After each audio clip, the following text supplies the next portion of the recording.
para sa lagay ng ating panahon ngayong tanghali po ng September 11, 2024 na kung saan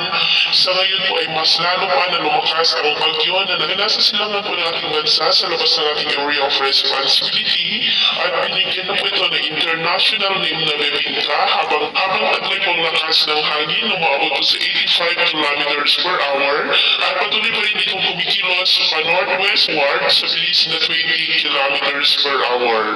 At posibleng sa darating na Biyernes ay lalakas pa yan into typhoon category at nagbabanta rin na papasok dito sa ating area of responsibility pero dyan lamang po sa may northeastern deep boundary at tatawagin yan sa local name na bagyong Ferdy kung tuluyan na yan na makakapasok sa ating area of responsibility at posibleng lalabas din at tutumukin ang Shanghai, China at posibleng maging super typhoon yan bago pa man po mag-landfall posibleng sa darating na linggo dyan po sa may China. Hindi man po ito mag-landfall dito sa ating bansa ay paghandaan din natin ang malakas na bugso ng habagat lalo na po ngayong weekend at hanggang sa susunod pa na linggo lalo na at potential pa rin na may mga banta ng bagyo na maaaring mabuulit na patuloy na magpapalakas sa bugso ng habagat. Habang ang bagyo naman na nabuo dito sa loob ng ating area of responsibility bilang LPA ay kumina na lang po pero nagpapaulan pa rin sa ilang bahagi po ng eastern part ng China.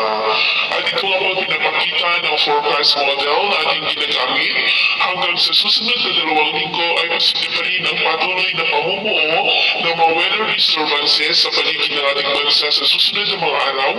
at ang development pa rin na mayan ang ating babantayan. At sa lagay ng ating panahon, ngayong tanghali po ay maayos ang panahon sa malaking bahagi ng ating bansa pero dahil pa rin sa habagat na umiiral sa kanlurang bahagi ay maulap ang kalangitan with isolated rains sa may Palawan, lalo na po sa may southern part, ilang bahagi ng Pangasinan, Cagayan Valley, Naga, Legazpi, Catanduanes, Masbate, Antique, Bacolod, Ormoc, Samar Provinces, Sulu Archipelago at Pagadian. At sa susunod na mga oras ay mas maraming lugar na ulit ang makakaranas ng mas maulam na kalangitan with isolated light to heavy rains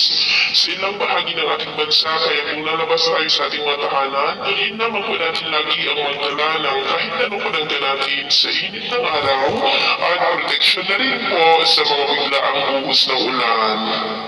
At sa atin naman pong mga baybayin, wala naman po tayong nakataas na namang gale warning signals, pero bayong pag-ingat lamang po kung papalaot tayo para mas makaiwas sa mga sakunang